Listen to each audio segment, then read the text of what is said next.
Bonjour à tous.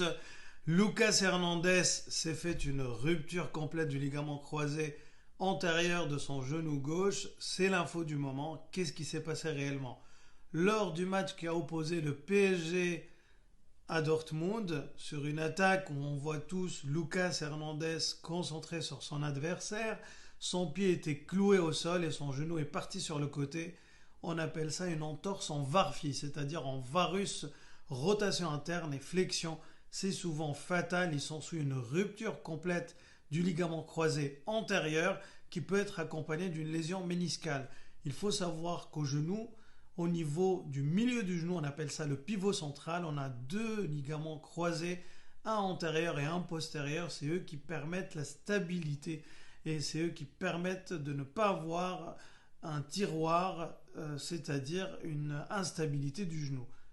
Les suites sont malheureusement dans la plupart des cas chirurgicales et l'intervention consistera en une ligamentoplastie, c'est-à-dire qu'on va remplacer le ligament croisé antérieur par un des tendons du même côté malade.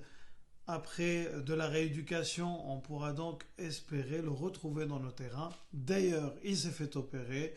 On lui souhaite bon rétablissement. Pour tous ceux qui ont la même lésion ou qui ont des questions sur la rupture du ligament croisé antérieur ou les lésions méniscales, n'hésitez pas à revenir vers moi. Bonne journée à vous.